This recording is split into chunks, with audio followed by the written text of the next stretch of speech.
Oke. Bismillahirrahmanirrahim. Assalamualaikum warahmatullahi wabarakatuh. Alhamdulillahirabbil alamin wa bihi nasta'inu ala umuri dunya waddin. Wassalatu wassalamu ala asrofil anbiya'i wal mursalin wa ala alihi wa ashabihi ajmain, amma ba'du. Asyhadu an la ilaha illallah wa asyhadu anna Muhammadan abduhu wa rasuluh. Rabbi shrah li sadri wa yassir li amri wahlul 'uqdatam min lisani yafqahu qawli. Yang terhormat dan yang kami hormati Ustadz Dr. Haji Fahrul Anam MSI.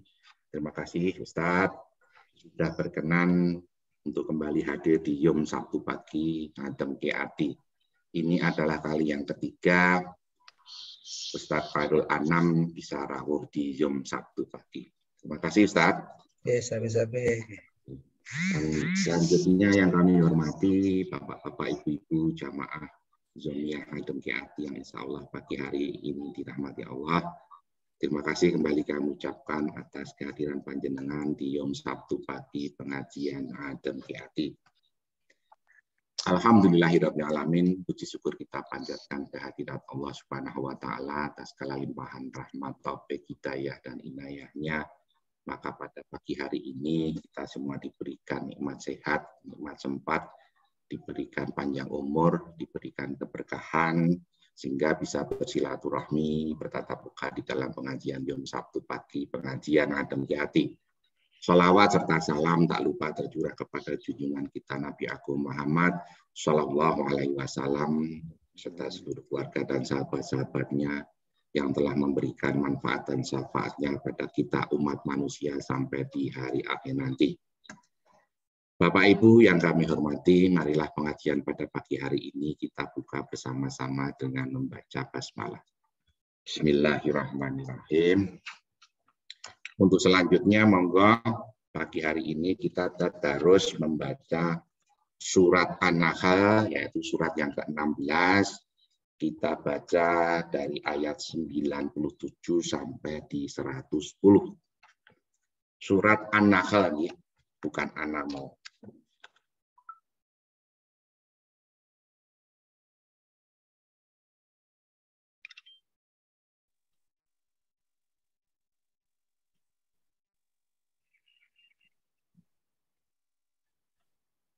Surat yang ke-16 ayatnya 97 sampai 110. Sudah semua? Pak Yati sudah? Kalau sudah, monggo kita baca bersama-sama. A'udzubillahi minasyaitonirrajim.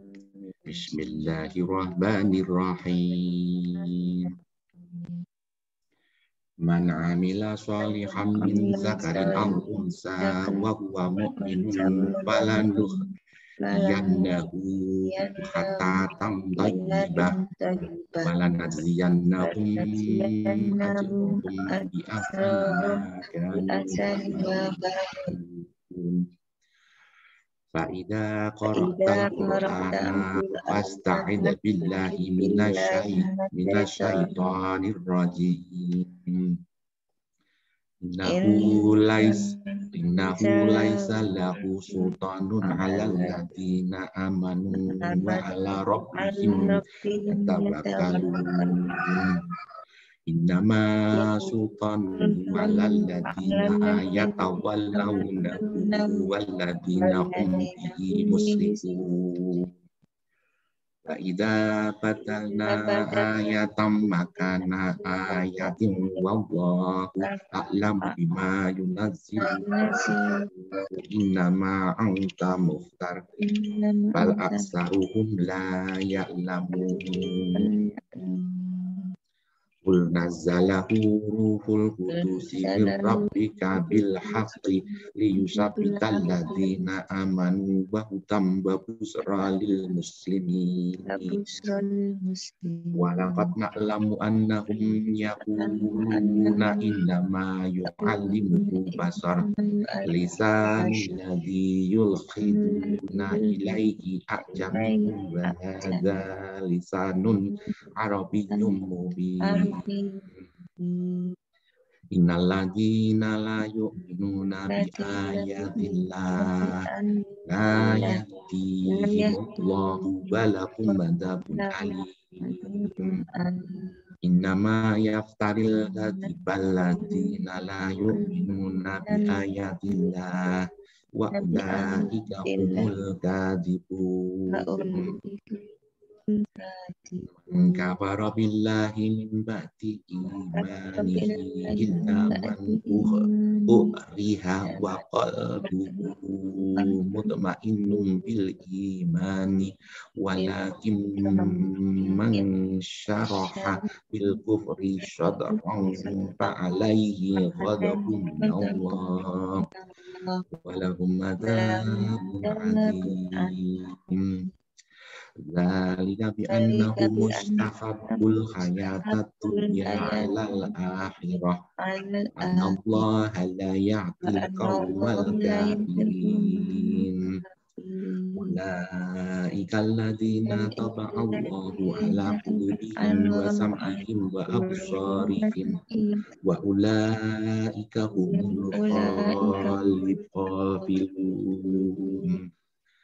La jarama annakum fil akhirati humul khasirun. Wa inna rabbaka lilladzina hajaru min ba'di ma futinu summa jahadu wa sabaru. Inna rabbaka min ba'diha la ghafurur rahim. Sadaqallahul adzim. Alhamdulillah, terima kasih banyak ucapkan kepada Bapak Ibu. Semoga di pagi hari ini sudah kita awali dengan membaca ayat-ayat suci, insya Allah keberkahan, keselamatan untuk kita semua. Amin, amin, ya rabbal alamin. Untuk selanjutnya, monggo Ustadz Dr. Khairul Anam, waktu kami persilakan Ustaz. Assalamualaikum warahmatullahi wabarakatuh. Waalaikumsalam warahmatullahi wabarakatuh.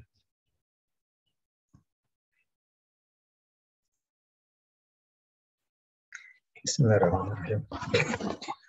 Assalamualaikum warahmatullahi wabarakatuh. Waalaikumsalam. Alhamdulillahirabbil alamin. Wassalatu wassalamu ala asyrafil anbiya'i wa imamil mursalin wa ala alihi wa ashabihi ajma'in amma ba'd. Alhamdulillah wa syukrulillah ala ni'amillah.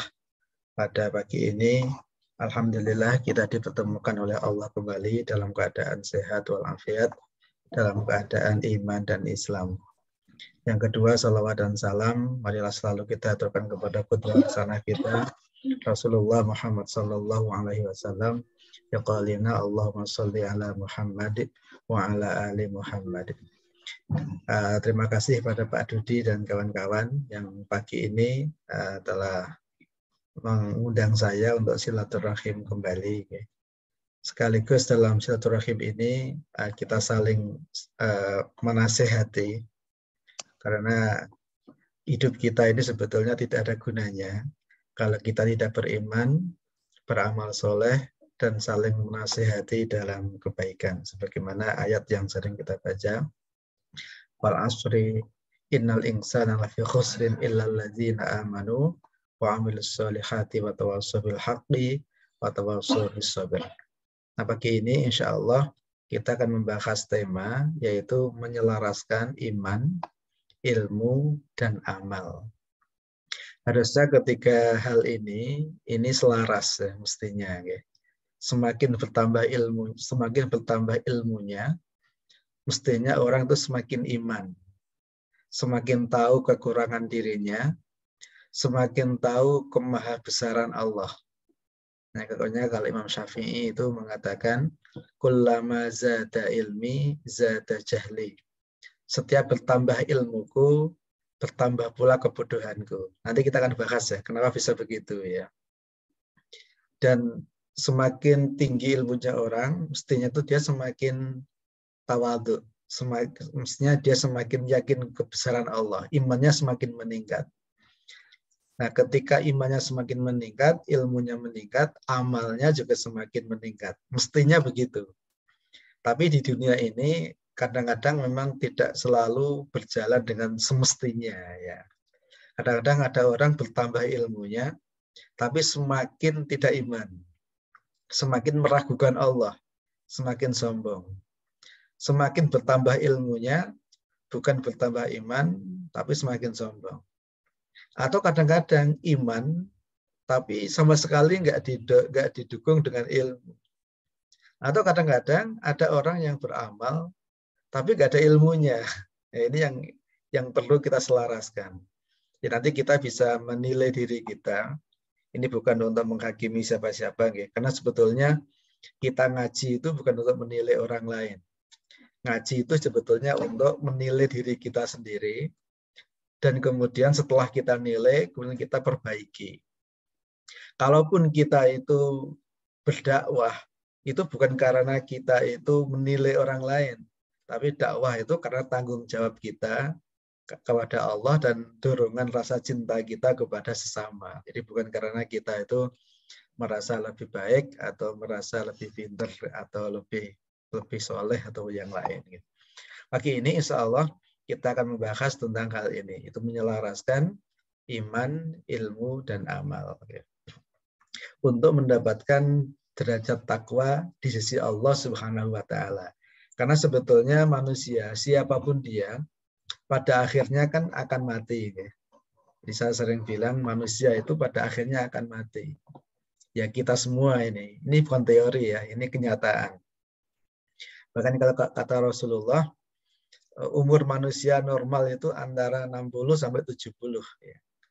Jadi ya Rasulullah pernah mengatakan, innama a'maru ummati ma baina sittina wa sab'ina. Jadi umur umatku itu antara 60-70 tahun. Itu kalau normal.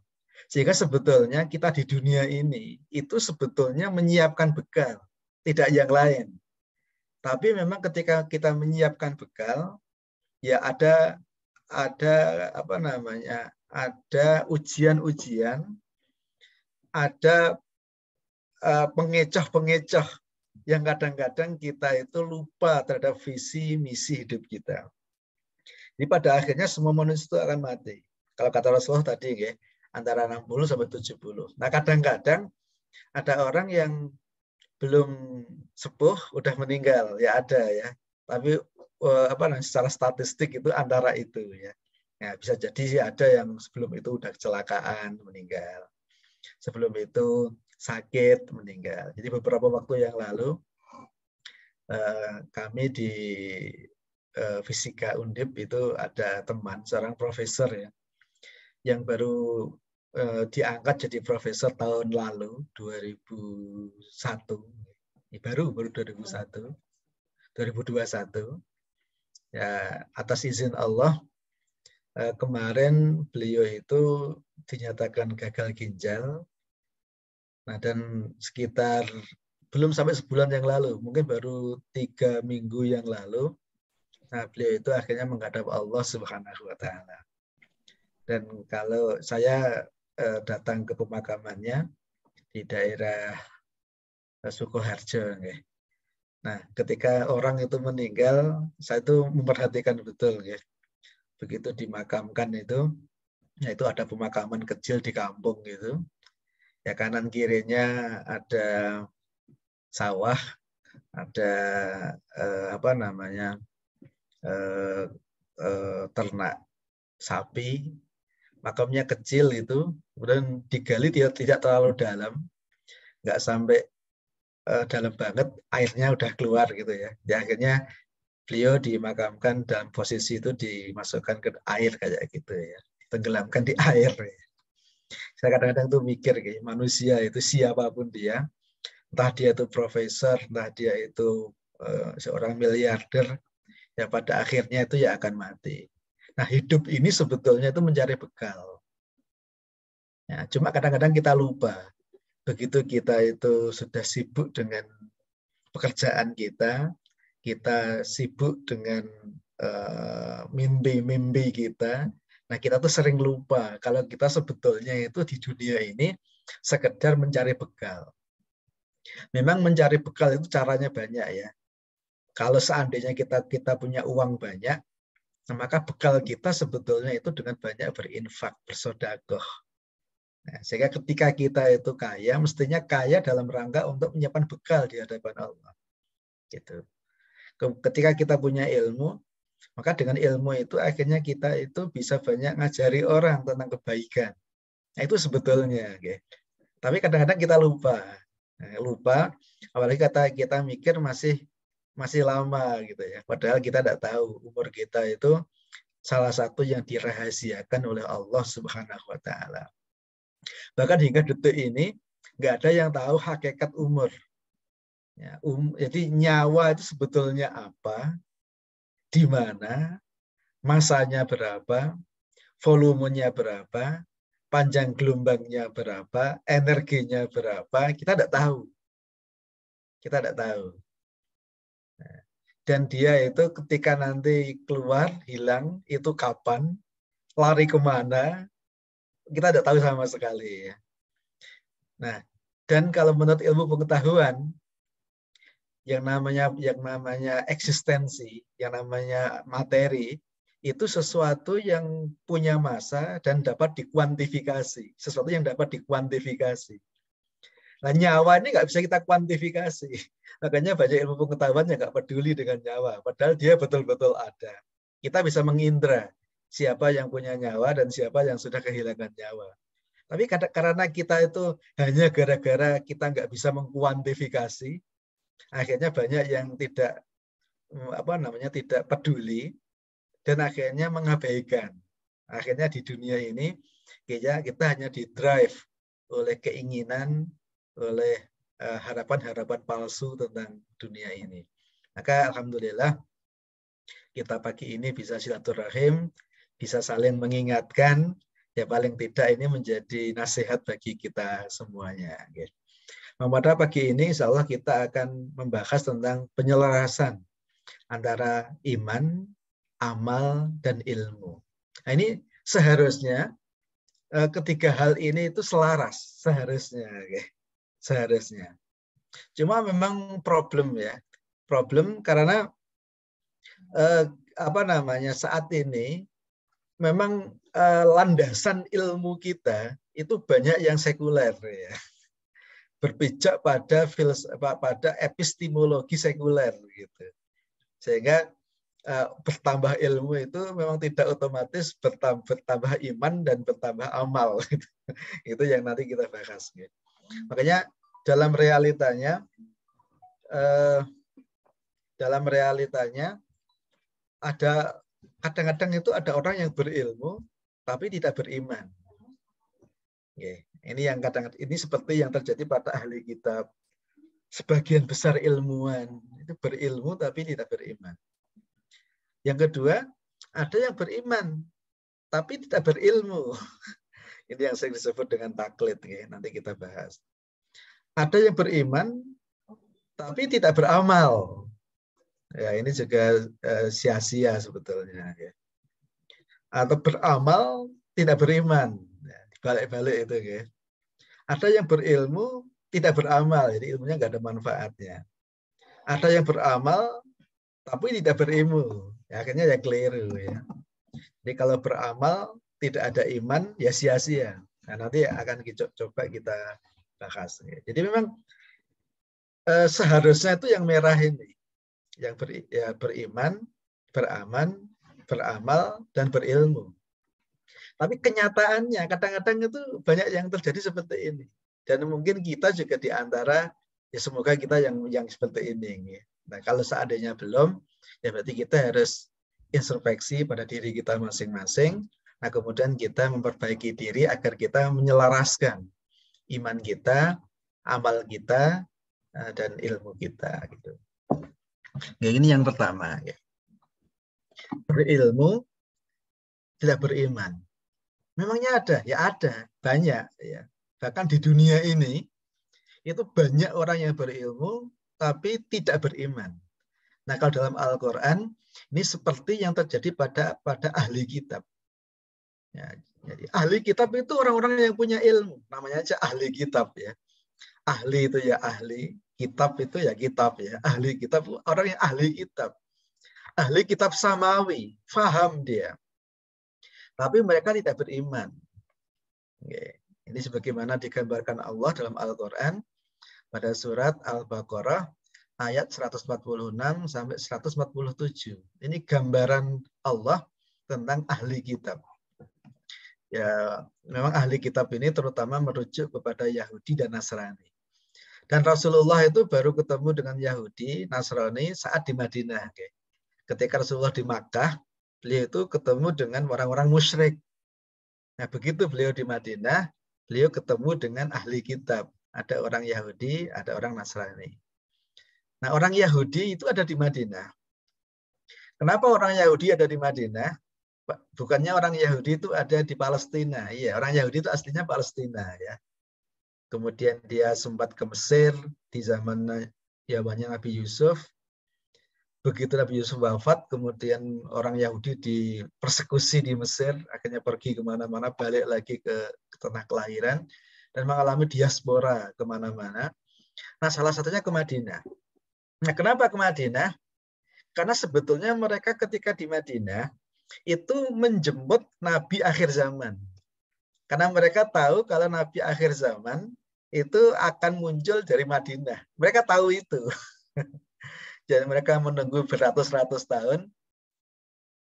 Bahkan pengetahuan mereka tentang Nabi akhir zaman itu persis bahkan melebihi pengetahuan mereka kepada anak-anak mereka sendiri. Tapi begitu Nabi akhir zaman itu datang, mereka justru orang yang pertama mengingkari Nabi akhir zaman itu. Jadi berilmu, tapi tidak beriman. Ini dalam Al-Baqarah digambarkan oleh Allah. Alladzina atainahumul kitab. Jadi orang-orang yang kami berikan kepada mereka Alkitab. Ya, yang sering kita sebut dengan nama ahli kitab. Ya'rifunahu. Mereka mengetahui dia. Dia itu maksudnya Nabi akhir zaman. Mereka mengetahui Nabi akhir zaman. Atau kalau yang lebih umum, mereka mengetahui kebenaran. Kama ya'rifuna abna'ahum. Sebagaimana mereka mengetahui anak-anak mereka sendiri. Jadi pengetahuan mereka tentang Nabi akhir zaman, tentang Nabi Muhammad, pengetahuan mereka tentang kebenaran, itu seperti pengetahuan mereka tentang anaknya. Jadi nggak ada orang tua yang sampai lupa anak, kan nggak ada. Kalaupun ada itu sangat-sangat sedikit gitu. Tetapi wa inna fariqam minhum, tetapi sebagian mereka, sebagian besar dari mereka, layak tumunal haqqa, mereka itu menyembunyikan kebenaran, wahum ya'lamun, padahal mereka mengetahui. Maka pun Allah mengatakan al-haqqu min rabbik, bahwa kebenaran itu dari Tuhanmu. Fala takunanna minal mumtarin, maka janganlah kalian termasuk orang-orang yang ragu. Jadi ini berilmu tapi tidak beriman. Ini banyak terjadi di zaman sekarang ya. Di zaman sekarang banyak yang seperti ini. Nah, kenapa begitu? Nah, karena bangunan ilmu zaman sekarang itu banyak yang epistemologinya itu sekuler ya. Epistemologinya itu banyak yang sekuler. Sehingga punya ilmu tapi tidak beriman. Padahal mestinya ya, semakin tambah ilmu itu tambah iman. Kenapa? Karena kita tuh semakin tahu kekurangan kita, semakin tahu kemahabesaran Allah. Makanya kalau Imam Syafi'i pernah mengatakan, kullama zada ilmi zada jahli. Jadi setiap bertambah ilmuku, bertambah pula kebodohanku. Ya sebetulnya kalau kita merenungkan itu begitu ya. Dulu waktu SMA saya itu merasa sudah menguasai fisika gitu, belajar fisika ya. Karena buku-buku fisika SMA itu udah cukup paham gitu. Tapi begitu kuliah kita baru tahu ternyata itu hanya dasar-dasar, itu hanya permukaan gitu. Jadi kita baru masuk penelitian yang agak dalam gitu di kuliah itu. Nah, begitu kita sekolah lagi, ternyata apa yang kita pelajari di S1 itu masih permukaan lagi, masih permukaan gitu. Ketika kita S2, kita merasa bahwa itu lebih mendalam gitu. Nah, begitu S3 kita masuk ke spesialisasi, oh ternyata apa yang kita pelajari itu dulu itu hanya permukaan. Jadi setiap kita tambah ilmu itu dari permukaan. Nah, setelah S3, setelah kita penelitian, kita masuk ke jurnal, oh kita ternyata baru tahu. Ternyata bidang yang kita geluti itu, ternyata itu hanya satu bidang kecil dari bidang fisika yang saya pelajari gitu. Jadi ibaratnya, apalagi kalau kita baca penelitian, baca jurnalnya banyak ilmuwan itu, ternyata betul-betul yang kita peroleh itu hanya, yang kita ngerti itu hanya sedikit, hanya kecil. Jadi ibaratnya tuh gini, kita itu awalnya di luar rumah. Di depan kita itu ada 10 pintu. Begitu kita tuh masuk satu pintu, ternyata di dalamnya itu ada 10 pintu lagi. Begitu kita masuk satu pintu lagi, ternyata di dalamnya ada 10 pintu lagi. Begitu kita masuk lagi satu pintu, di dalamnya ada 10 pintu lagi. Begitu kita masuk satu pintu lagi, di dalamnya ada 10 pintu lagi. Terus kayak gitu, nggak ada ujungnya.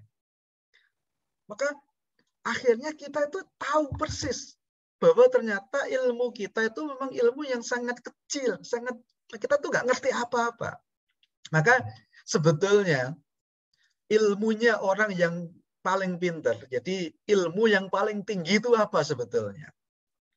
Ilmu yang paling tinggi itu adalah ilmu atau pengetahuan bahwa kita itu nggak ngerti apa-apa. Itulah ilmu yang paling tinggi. Makanya kalau kita itu belajar sampai terus, maka endingnya itu adalah kita tuh tahu kalau kita tuh nggak tahu apa-apa. Maka ketika kita sudah bisa mengatakan dengan sepenuh hati, dengan penuh kesadaran bahwa kita nggak ngerti apa-apa, itulah sebetulnya hasil dari pencarian ilmu kita. Makanya kalau Imam Ghazali itu menggambarkan betul-betul ini dari penghayatan beliau terhadap hakikat. Jadi beliau itu setelah banyak mempelajari ilmu, banyak meneliti, banyak nulis kitab, ya kitab yang paling fenomenal misalnya kitab Ihya Ulumuddin atau kitab Al-Mustasfa. Jadi beliau nulis kitab banyak, ada sekitar 50 kitab ya. Nah beliau itu menggambarkan, jadi ilmunya orang yang paling pintar itu kalau dibandingkan dengan ilmunya Allah, itu seperti lautan. Jadi ada lautan yang tidak ada tepinya. Kemudian kita tuh memiliki jarum atau jari. Kemudian jari kita masukkan ke lautan tersebut. Maka kemudian jarum itu kita angkat atau jari kita angkat. Ada air yang menempel di situ. Nah, air yang menempel di situlah ilmu yang paling tinggi yang dimiliki oleh manusia. Dibanding ilmunya Allah, lautan yang tidak bertepian. Itu dikatakan Imam Ghazali setelah beliau itu mengalami perenungan yang sangat mendalam tentang hakikat ilmu. Gitu.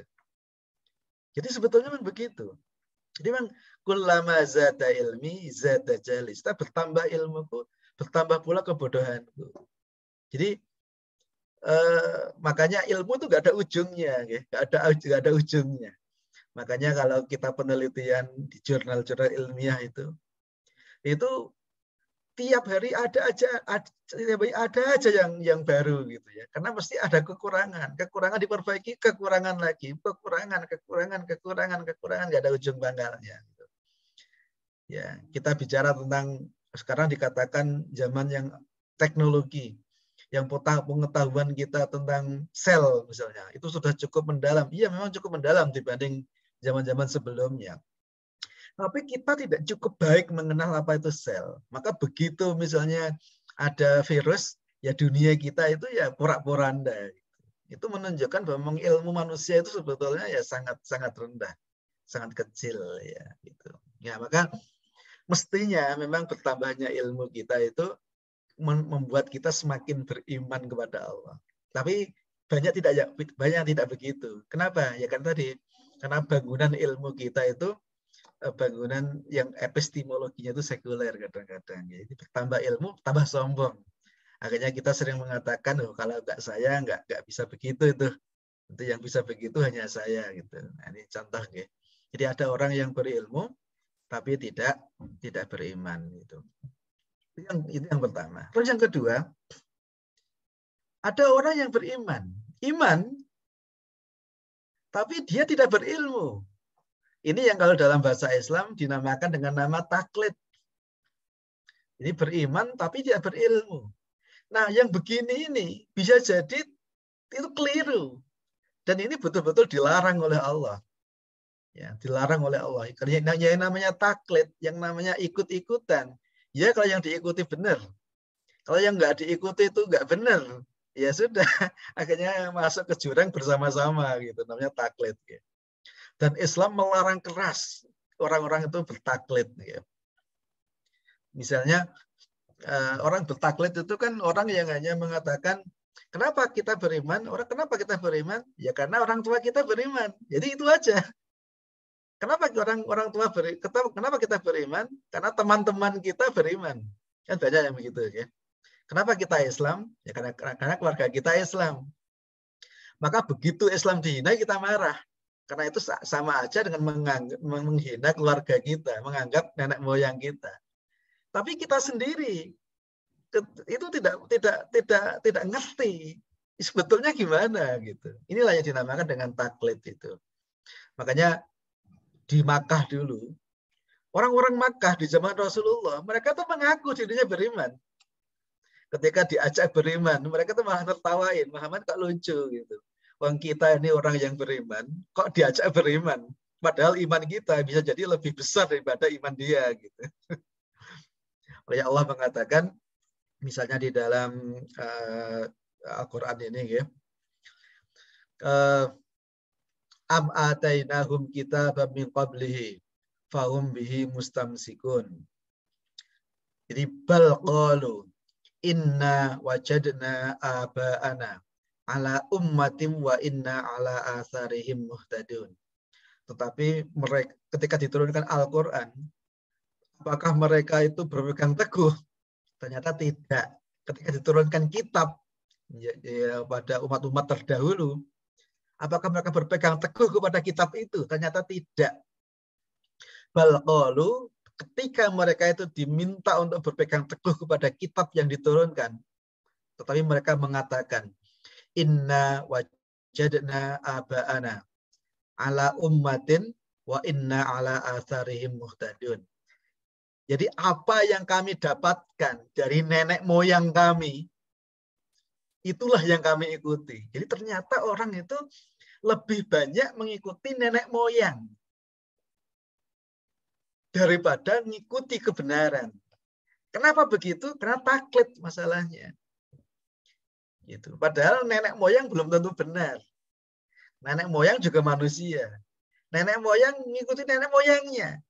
Nenek moyangnya mengikuti nenek moyangnya. Padahal belum tentu benar gitu. Nah kadang-kadang ada nenek moyang yang benar, tapi berikutnya salah. Ya kayak zaman Nabi Muhammad. Nah, jadi orang-orang Makkah pada waktu itu kan banyak dari keturunan Nabi Ibrahim, Nabi Ismail, keturunan. Jadi betul-betul pewaris darah, jadi bukan hanya pewaris ilmu, pewaris darah. Sanadnya nyambung gitu. Tapi seiring perkembangan zaman, kemudian tradisi-tradisi masih dijalankan.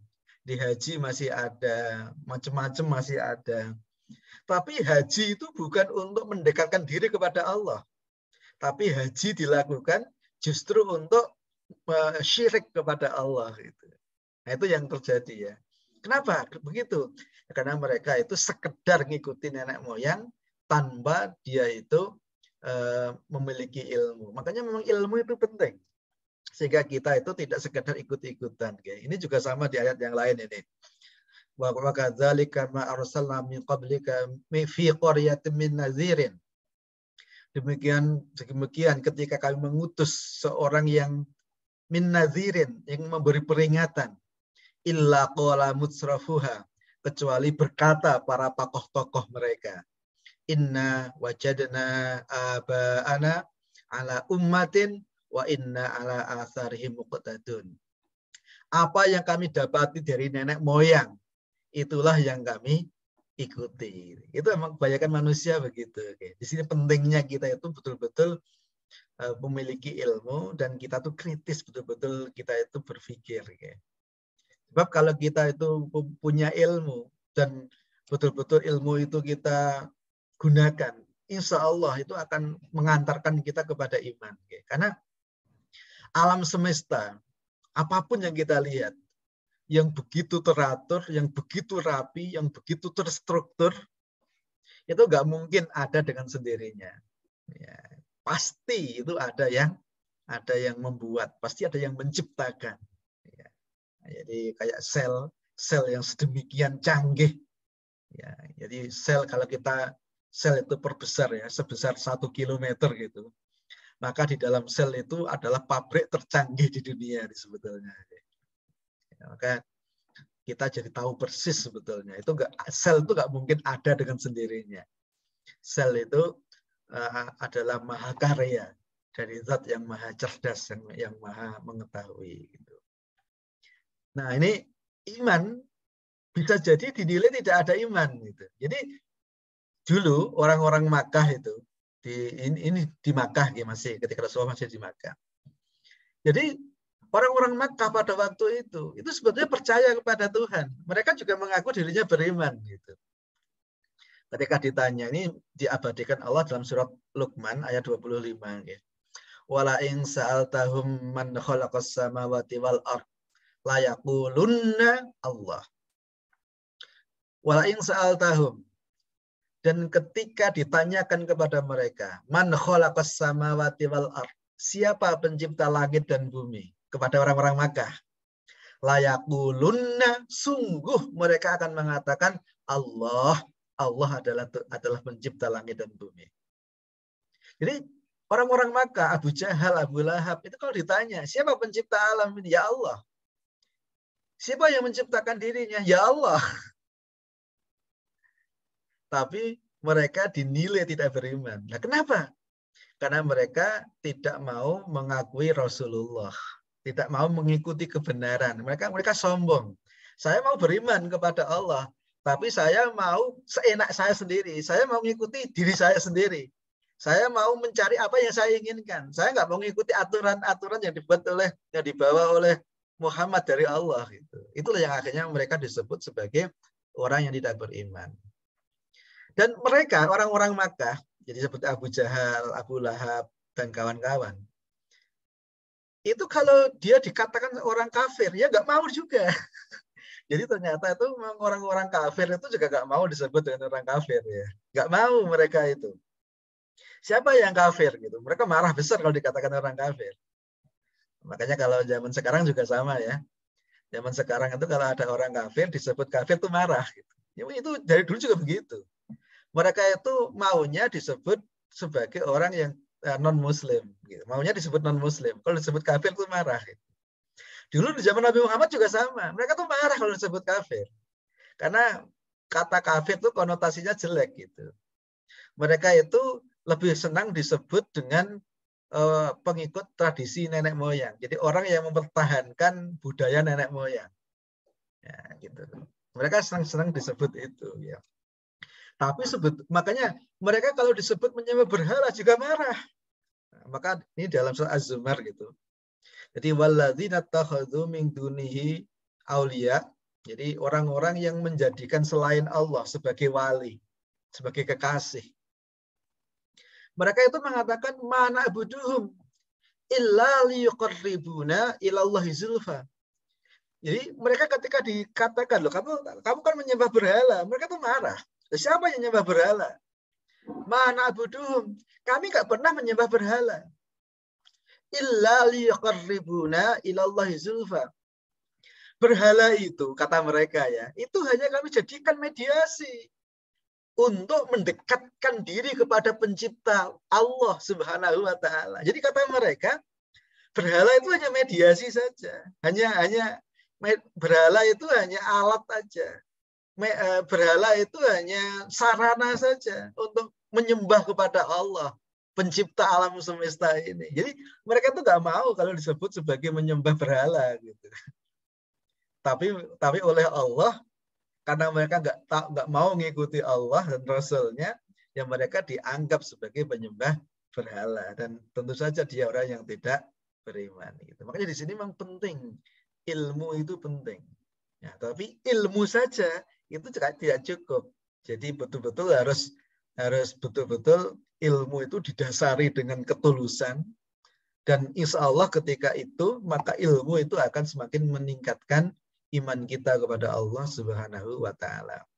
Maka di dalam Islam kita beriman, kita berislam itu harus diawali dari perenungan. Diawali dari pemikiran gitu. Jadi dia sekedar kenapa kita Islam? Ya karena orang tua kita Islam gitu. Gitu. Jadi Allah berfirman dalam surat Ali Imran ya, ayat 190, ini ayat sangat masyhur ya. Inna fi khalqis samawati wal ard wa ikhtilafil laili wan nahar la ayatil liulil albab.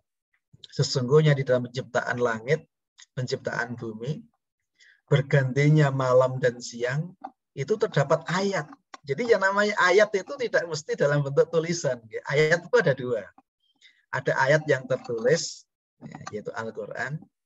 Ada ayat yang terhampar di semesta. Yang terhampar di dalam diri kita itu ayat. Liulil albab, bagi orang yang memiliki akal, itu ayat. Sehingga dari situ kita itu tahu betul kebenaran Allah. Hakikat kebenaran Allah Subhanahu wa ta'ala. Kekuasaan Allah Subhanahu wa ta'ala. Karena keteraturan yang ada di alam ini itu gak mungkin suatu kebetulan gitu. Contoh lah, misalnya seperti ini. Kita tuh bertemu di Zoom. Ini ada berapa orang, ya? Ada 50 orang mungkin, ya. Ada 50 orang misalnya. Di pagi ini, di jam 5, mulai jam 5. Mulai jam 6 kira-kira, ya. Ada 50 orang. Ini peristiwa kebetulan atau peristiwa yang direncanakan? Kebetulan atau direncanakan ini? Ya, kita pasti tahu. Ini pasti peristiwa yang direncanakan, bukan kebetulan. Yang direncanakan. Ya, saya udah dihubungi Pak Dudi udah beberapa bulan yang lalu.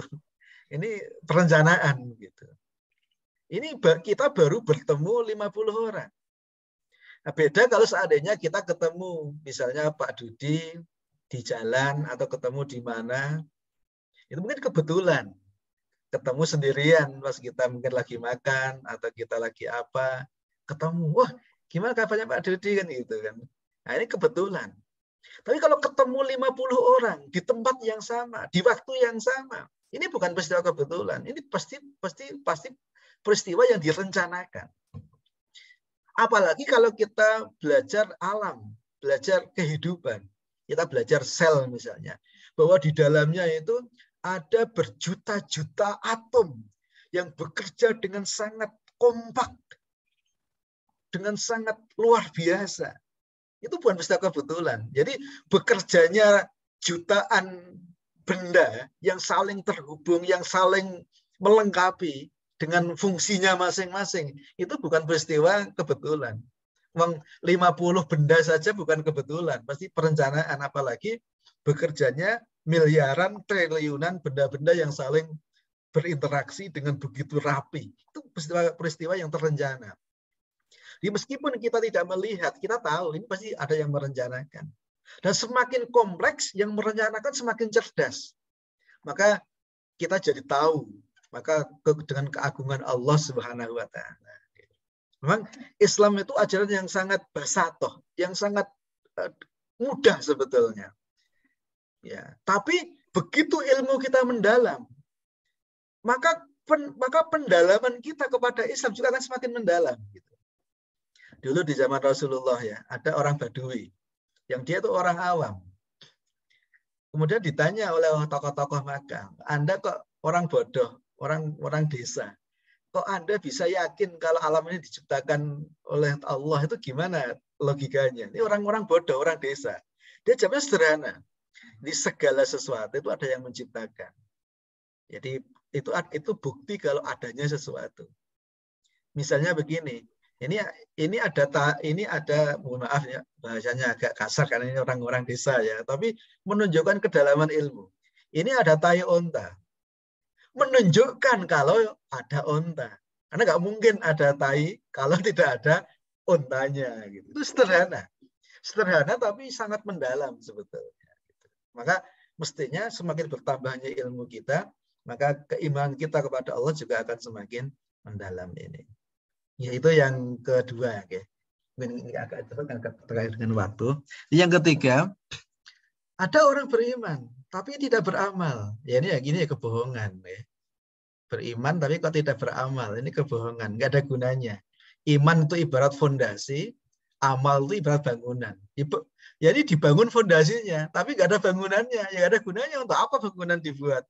Untuk apa fondasi dibuat gitu? Maka yang namanya amal itu ya harus, ya namanya iman itu harus melahirkan amal. Kalau enggak ya nggak ada gunanya. Ibarat orang bangun fondasi tapi nggak dibangun bangunannya, ya nggak ada gunanya untuk apa gitu. Fondasi itu dibangun dalam rangka untuk membangun bangunan. Fondasi nggak kelihatan, tapi dia menentukan kuat tidaknya bangunan itu. Makanya Allah berfirman, "Fala wa rabbika la yu'minuna hatta yuhaqqimuka fima syajara bainahum." Tsumma la yajidu fi anfusihim harajan mimma qadaita wa yusallimu taslima. An-Nisa ayat 65. Jadi fala wa rabbika, maka demi Tuhanmu Muhammad. Jadi la di sini itu la zaidah. Kalau dalam bahasa Arab la zaidah atau la tambahan itu enggak ada artinya, tapi ada tujuannya. Tujuannya adalah untuk menguatkan perbincangan. Atau kalau dalam bahasa Arabnya melihat taukid. La yu'minuna. Sebetulnya orang-orang yang mengaku beriman, hakikatnya itu tidak beriman. La yu'minun. Sampai hatta yuhakimu kafima syajara bainahum. Sampai mereka itu berhukum, sampai dia itu menjalankan Islam, sampai dia itu bertahkim terhadap seluruh masalah yang muncul di antara mereka dengan kamu, dengan Islam. Tsumma la yajidu fi anfusihim. Kemudian mereka tidak menemukan keberatan fi anfusihim pada diri mereka. Mimma qadaita wa yusallimu taslima, terhadap apa yang engkau putuskan. Jadi kalau kita orang Islam tidak beriman, tidak beramal, tidak mengikuti syariat Islam, ya sebetulnya iman kita itu nggak dinilai oleh Allah. Jadi orang itu tidak dikatakan beriman sampai dia itu berhukum dengan hukumnya Allah dan dia tidak merasa keberatan dengan itu. Ini kalau kita lihat asbabun nuzulnya itu menarik sebetulnya. Gitu. Nah, kemudian yang ketiga, yang keempat ya, ada orang beramal tapi tidak beriman, ya sia-sia, nggak ada nilainya di hadapan Allah. Jadi beramal tapi tidak beriman. Nah, ini cukup menarik ini. Kadang-kadang orang itu begini ya, Allah tuh nggak adil ya. Nah, kenapa nggak adil? Nah, masa orang-orang kafir itu dia kan kadang-kadang kan berbuat kebajikan. Masa kebajikannya nggak dinilai gitu. Nggak ada artinya, itu kan ya kasihan orang yang berbuat kebajikan. Nah, sebetulnya begini ya. Jadi sebetulnya ini juga berlaku di dunia sebetulnya, nggak hanya berlaku di Allah, nggak hanya berlaku di akhirat. Jadi misalnya begini, segala sesuatu itu ada prasyarat. Ya misalnya kalau seperti saya kalau di kampus, saya di kampus. Ketika saya ngajar mahasiswa, maka di bagian akhir kan saya memberi penilaian. Nah, nilainya itu dari A sampai E. Nah, biasanya sebelum memberi penilaian, itu saya membuat aturan. Membuat aturan-aturan. Misalnya begini, bahwa kehadiran kuliah itu minimal 75%. Jadi siapapun yang kehadirannya kurang dari 75%, itu nggak saya nilai. Ya otomatis dapat E. Maka ketika nanti kuliah, memang mahasiswa itu macam-macam. Ada mahasiswa itu yang rajin, datang terus. Nah, kehadirannya lebih dari 75%. Ada mahasiswa itu yang males-malesan. Jadi kadang-kadang itu orangnya pinter, tapi males-malesan. Sehingga kehadirannya itu kurang dari 75%. Nah, akhirnya sampai ujian. Nah, begitu sampai ujian, setelah ujian saya nilai. Nah, begitu saya nilai, saya cek kehadirannya. Nah, ternyata ada mahasiswa yang kehadirannya 75%. Maka yang kehadirannya kurang dari 75%, saya buang, nggak akan saya koreksi. Otomatis dapat E. Bisa jadi, mahasiswa yang kehadirannya kurang dari 75% itu orang-orang pintar, bisa jadi. Dan kalau seandainya dicek, mungkin dapat 100. Dapat A misalnya ya. Tapi karena dia nggak memenuhi syarat untuk dicek, ya udah nggak kita cek gitu. Nah, begitu nanti kehadiran lebih dari 75% saya cek. Nah, dari yang saya koreksi, nah itu nanti macam-macam. Ada yang nilainya kurang dari 50, ada yang nilainya lebih dari 90, maka nanti yang kurang dari 50 dapat E. Yang antara 50 sampai 60 dapat D. Yang dari 60 sampai 70 dapat C, 70 sampai 80 dapat B, di atas 80 dapat A. Ini dapat nilai. Ya, bisa jadi orang yang dapat E itu kalau dicek nilainya 100 semuanya. Gitu. Tapi karena dia nggak memenuhi syarat, maka nggak dicek gitu. Maka saya ini adil nggak? Ya saya adil. Kenapa? Karena saya sudah beritahu di awal. Saya sudah beritahu di awal, syarat agar nanti ujian bisa kita cek, itu harus kehadiran 75%. Nah, Allah juga begitu. Allah sudah mengatakan bahwa amal yang nanti akan dihitung oleh Allah, akan dinilai oleh Allah itu ada syarat. Syaratnya beriman. Dia mau sebaik apapun, mau infaknya berapapun, tapi kalau dia tidak beriman, itu dia nggak memenuhi syarat. Kalau nggak memenuhi syarat, nggak akan dicek oleh Allah. Jadi sia-sia dia gitu. Jadi sebetulnya seperti itu. Dan Allah Maha Adil. Allah memberitahu di awal. Nah, beda kalau Allah tidak memberitahu, itu nggak adil ya. Bisa digugat ya. Kalau saya misalnya tiba-tiba membuat aturan di belakang, saya bisa digugat oleh mahasiswa. Tapi kalau saya sudah sampaikan di awal, aturan mainnya begini, ternyata kok ada mahasiswa dia kehadirannya kurang dari 75%, udah. Saya nggak peduli dia mau pinternya kayak gimana. Bisa jadi kalau dicek antara orang yang dapat B dengan yang dapat E tadi, ketika dicek mungkin lebih pintar dari yang dapat E, tapi dia tetap dapat E. Kenapa? Ya karena dia nggak memenuhi syarat. Nah ini, jadi syarat agar amal kita diterima oleh Allah itu harus beriman. Jadi kalau tidak beriman, ya nggak akan dicek oleh Allah gitu. Nah, tapi ingat loh, iman itu baru syarat dicek oleh Allah, syarat amal kita dinilai oleh Allah. Nah bisa jadi setelah dinilai kok salah kabeh, kayak dapat E. Kita beriman, tapi begitu dicek kok dosa kabeh, ya dapat E juga gitu. Akhirnya sama-sama dapat E. Tapi kan dicek gitu. Kalau yang orang kafir itu nggak dicek oleh Allah. Karena nggak memenuhi syarat gitu untuk dicek gitu. Oke. Maka jelas sekali walladzina kazzabu bi ayatina waliqa'il akhirah habitat a'maluhum hal yujzauna illa ma kanu ya'malun. Dan orang-orang yang mengingkari ayat-ayat kami dan mengingkari hari akhirat, pertemuan di hari akhirat, jadi dia nggak beriman, maka habitat a'maluhum, amalnya sia-sia. Nggak dinilai oleh Allah Subhanahu wa ta'ala. Ini agak cepat ya. Yang kelima, ini ada orang yang berilmu tapi tidak diamalkan. Ini nggak ada gunanya juga, nggak ada manfaatnya. Bahkan di dalam hadis sahih, ya, riwayat Imam Bukhari dan Imam Muslim, orang yang punya ilmu tapi dia tidak diamalkan, itu nanti di akhirat itu akan dihisab lebih awal daripada orang-orang kafir. Ya, ada nazam itu. Fa'alimun bi ilmihi lam ya'malan mu'adzabun min qabli ubadil wasan. Jadi para orang yang punya ilmu tapi tidak diamalkan, dia akan diazab oleh Allah lebih dulu dibanding para penyembah berhala gitu. Ini ada suatu hadis sahih yang cukup luar biasa sebetulnya ya, menjadi perhatian bagi kita. Jadi yuja'u birrajuli yaumal qiyamati fayulqa finnar. Jadi ada orang pada hari kiamat dia dipanggil, kemudian dia dimasukkan ke neraka.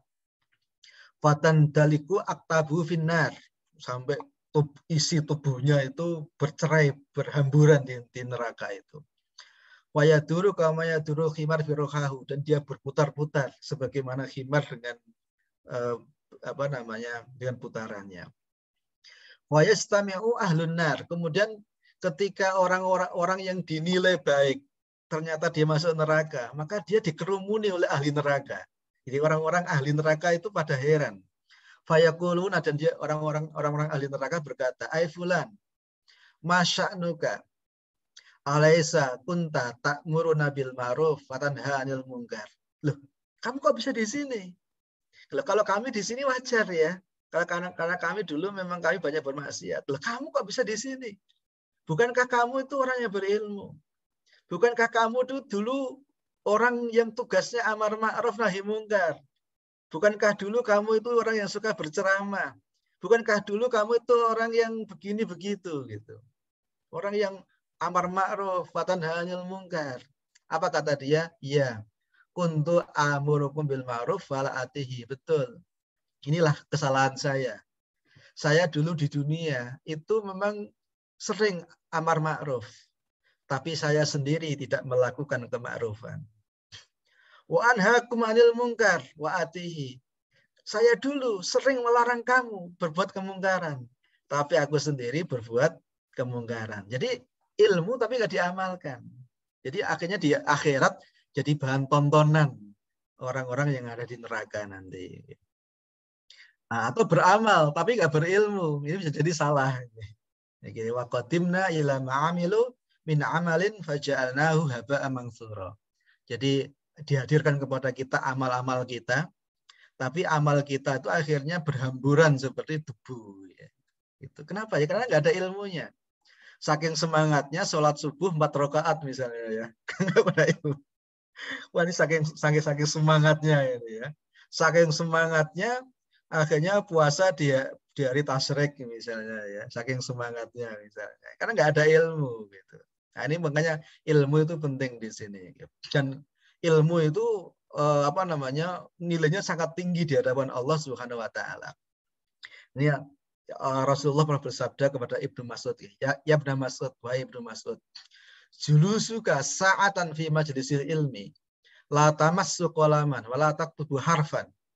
Jadi ketika kamu duduk sesaat, duduk sesaat. Ini bahasa Arab klasik ya. Kalau bahasa Arab sekarang saatan 1 jam.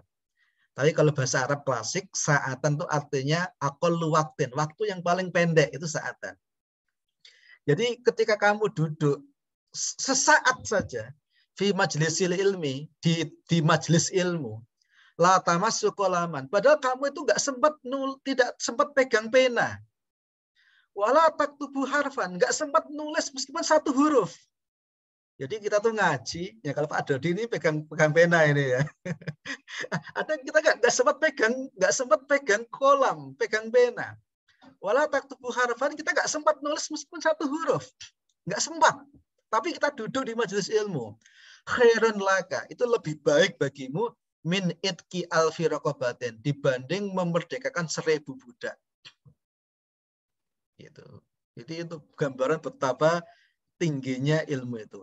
Wa nadhruka ila wajhil alimi, dan ketika kamu melihat kepada wajahnya orang yang alim karena mencari ilmu, khairun laka, itu lebih baik bagimu min alfi farasin tasaddaqta biha fisabilillah, dibanding 1000 kuda yang kamu sedekahkan di jalan Allah. Jadi melihat wajahnya orang alim di dalam mencari ilmu itu lebih baik dibanding mensedekahkan 1000 kuda di jalan Allah. Wassalamuka alal alim, dan ketika kamu memberikan salam kepada orang yang alim, kepada guru yang sedang belajar ilmu, khairun laka, itu lebih baik bagimu min ibadati alfisanatin, dibanding ibadah 1000 tahun. Ini hadis yang diriwayatkan dari Ibnu Mas'ud ya.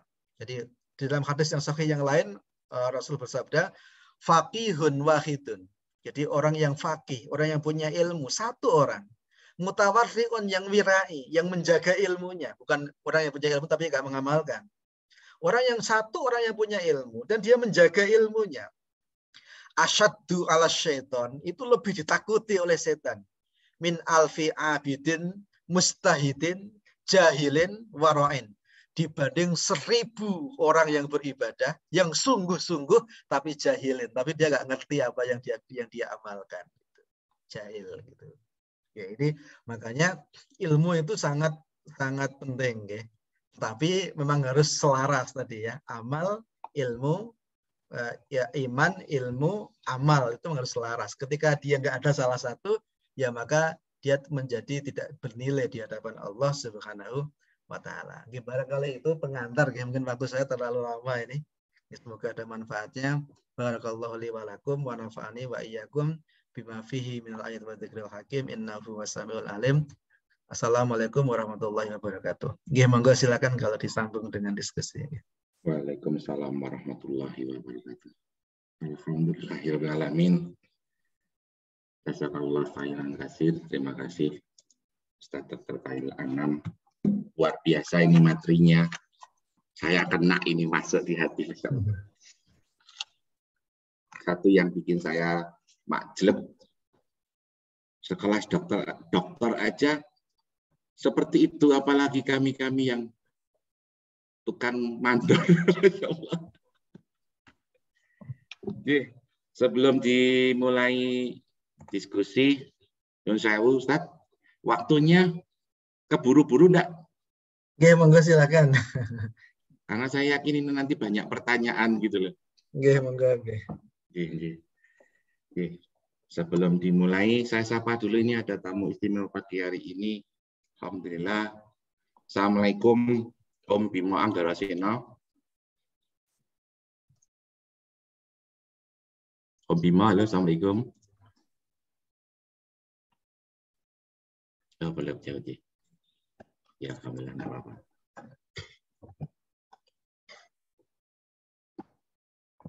Oke, selanjutnya, monggo kalau ada pertanyaan, dipersilakan, Ji.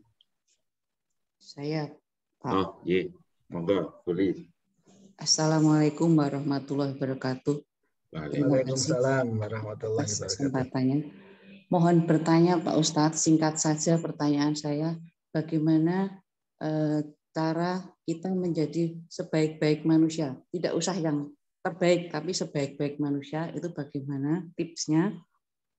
Mengingat saat ini banyak kita mendengar orang gersulo ya, kenapa kok pandemi rawes-wes, nah seperti itu. Jadi bagaimana caranya agar kita menjadi sebaik-baik manusia? Terima kasih Pak Ustadz. Langsung ditanggapi, tidak apa-apa Ustaz? Oke, langsung ya. Gimana suun dari Bu Lis Setiarini. Nah, gimana caranya kita tuh menjadi sebaik-baik manusia? Bukan orang yang terbaik, ya, tapi sebaik-baik manusia. Dan sebetulnya begini. Jadi ketika Allah itu menurunkan Al-Quran, setiap orang yang mengikuti Al-Quran, secara otomatis dia itu akan jadi sebaik-baik manusia. Makanya Allah mengatakan, kuntum khaira ummatin ukhrijat linnas ta'muruna bil ma'ruf wa tanhauna 'anil munkar. Jadi kalian itu sebetulnya adalah umat terbaik yang diturunkan Allah untuk manusia. Kenapa kita itu umat terbaik? Karena kita itu tahu mengapa kita itu ada di dunia ini. Dan kita tahu mengapa dan apa yang perlu dan harus kita lakukan. Dan kita tahu apa yang tidak boleh kita lakukan. Maka kalau orang itu tahu mengapa dia itu ada di dunia ini, apa yang perlu dilakukan, apa yang tidak tahu, yang tidak perlu dilakukan, dan dia tahu nanti akan kemana, secara otomatis dia jadi orang terbaik sebetulnya. Maka orang kalau tahu bahwa ketika kita itu di dunia ini, itu menjadi khalifahnya Allah di muka bumi, khalifah fil ard, kita jadi khalifah di muka bumi ini. Kita diturunkan oleh Allah dan kita membawa misi, dan misi ini kemudian nanti akan berakhir Lalu setelah itu nanti kita ditanya oleh Allah apa yang telah kita lakukan, kita bertanggungjawabkan, maka otomatis kita itu melakukan yang terbaik. Ketika kita itu melakukan yang terbaik, otomatis kita jadi makhluk terbaik sebetulnya. Maka bagaimana caranya agar kita itu menjadi orang terbaik? Ya pahami Islam, hayati Islam. Jadi pahami Islam, hayati Islam, amalkan Islam. Otomatis kita jadi umat yang terbaik. Dulu para sahabat begitu. Jadi seperti Bilal bin Rabah. Bilal bin Rabah itu nggak pernah sekolah formal. Ya. Jangankan S1. SMA aja nggak pernah beliau itu. Ya. Jangankan SMA. SD aja nggak pernah Bilal itu. Ya. Tapi begitu beliau itu bersama Rasulullah, beliau menjadi orang yang beriman, beliau mempelajari Al-Quran, maka dia itu merasa, alhamdulillah, dia bersyukur kepada Allah, karena dia diberitahu hakikat kehidupan. Ketika beliau diberitahu hakikat kehidupan, dia bersyukur. Sekaligus menjadi tanggung jawab. Akhirnya beliau melihat bahwa orang Persia, orang Romawi, atau orang manapun di dunia ini, meskipun dia ilmuwan, tapi mereka itu sebetulnya orang yang tidak tahu. Ya, meskipun dia profesor yang ada di Persia, profesor yang ada di Romawi, mereka profesor. Tapi dalam pandangan Bilal, mereka itu orang yang tidak tahu. Dan kemudian Bilal itu merasa kasihan orang yang tidak tahu. Dia pinter, tapi dia nggak tahu apa yang dilakukan. Maka dengan tanggung jawab itu, akhirnya Bilal itu berdakwah kepada mereka. Berdakwah dengan semangat, berdakwah dengan percaya diri. Menjelaskan hakikat kehidupan dunia ini. Maka Bilal bin Rabah, meskipun tidak pernah sekolah, tapi dia itu guru bagi dunia. Dan dia sadar sebagai guru bagi dunia. Gitu. Maka memang orang itu ketika beriman, dia itu akan merasa, dia itu sebetulnya guru bagi dunia. Jadi ketika misalnya di Jepang, di Jerman, di Amerika, di sana ada orang yang tidak beriman, maka kita itu harus melihat sebagai tanggung jawab. Jadi masih banyak manusia di dunia ini yang tidak mengenal Allah. Dan kita, alhamdulillah, orang yang mengenal Allah. Kita punya tanggung jawab. Nah, ketika kita mendakwai mereka, tentu kita harus mengupgrade diri kita. Nah, itulah yang akhirnya membuat ilmu kita bertambah, amal kita bertambah, kesadaran kita bertambah. Jika otomatis memang orang kalau menghayati Islam, dia itu akan jadi orang terbaik. Dan ketika dia melakukan sesuatu, dia melakukan yang terbaik. Kenapa? Karena dia melakukan bukan karena manusia. Mereka melakukan karena Allah Subhanahu wa Ta'ala. Ketika dia jadi istri yang terbaik. Karena Allah. Jadi begini, Bu. Mengapa seorang wanita misalnya itu memasakkan suaminya? Itu kalau dia memasak sekedar karena suaminya, apalagi kalau pas lagi jengkel gitu ya. Mungkin masaknya nggak dienak-enakin ya. Karena dia memasak kepada manusia, untuk manusia. Tapi kalau dia melakukannya karena Allah, kenapa kita masak? Ya karena dia suami saya. Karena dia adalah orang yang oleh Allah dijadikan suami untuk saya. Maka saya akan berbuat yang terbaik. Saya akan masak yang paling enak. Saya akan memberi pelayanan yang terbaik kepada dia. Tidak peduli dia baik kepada saya atau tidak. Saya akan yang terbaik berikan kepada dia. Karena pertanggung jawabnya kepada Allah. Gitu. Seorang suami juga begitu. Dia akan bekerja yang terbaik. Mencari rezeki yang paling halal. Yang terbaik yang dia bisa lakukan. Kenapa? Karena pertanggung jawabnya kepada Allah. Kan dia sadar, oh saya ada istri. Dan istri ini adalah amanah Allah. Bukan sekedar dia cantik, tapi dia itu amanah Allah. Yang saya peroleh dengan menyebut nama Allah. Yang dia dihalalkan oleh Allah, padahal sebelumnya diharamkan oleh Allah. Jadi dia melihat istrinya, itu karena ini adalah makhluknya Allah. Yang diamanahkan oleh Allah kepada kita untuk mengelola, untuk bermuasyarah bil ma'ruf. Akhirnya di suami, itu suami yang terbaik. Dia nggak peduli apakah istrinya ini baik kepada dia atau tidak. Inilah ketika orang itu karena Allah. Nah, kenapa kadang-kadang ini manusiawi ya. Kenapa kadang-kadang kita itu marah dengan suami kita? Kenapa kadang-kadang kita tuh marah dengan istri kita? Karena sebetulnya itu ketika kita marah, kita itu melihatnya karena dia manusia. Karena kita itu sedang turun iman kita. Nah, apa namanya? Saya sudah berbuat yang terbaik kepada dia, tapi dia nggak ada baik-baiknya kepada saya. Ya sudah, saya akhirnya marah gitu. Itu kan ketika karena kepada manusia sebetulnya. Tapi begitu kita karena Allah itu nggak ada marah sebetulnya. Gitu. Ketika kita dakwah, kita nyampaikan yang terbaik, itu ternyata kita nggak diterima. Kita malah dianggap teroris, kita malah dianggap ekstremis, kita malah dianggap orang radikalis. Gitu. Ya udah nggak apa-apa. Saya kan pertanggungjawabannya bukan kepada dia, pertanggungjawaban kita kepada Allah. Ya udah, yang penting kita tetap berdakwah yang terbaik sebisa yang kita lakukan. Jadi orang ketika sudah karena Allah itu otomatis dia melakukan yang terbaik. Dan orang kalau melakukan yang terbaik, otomatis dia jadi orang yang terbaik. Gitu. Itu otomatis. Nah, kenapa kita umat Islam itu tertinggal? Kenapa teknologi kita tertinggal? Sebetulnya banyak di antara kita itu imannya itu nggak utuh. Imannya nggak utuh masalahnya tuh. Kita kepada suami bukan karena iman, tapi karena kita ingin dapat manfaat. Kita bekerja bukan karena iman, tapi sekedar dapat duit. Ya udah, karena kalau kita sekedar dapat duit ya dapat duit itu aja gitu. Padahal kalau kita itu berbuat yang terbaik, melakukan yang terbaik, itu udah otomatis sebetulnya. Itu udah garansi dari Allah gitu ya. Inilah masalahnya. Jadi sebetulnya kenapa umat Islam itu tertinggal? Satu masalahnya, iman kita itu nggak benar masalah, nggak lurus.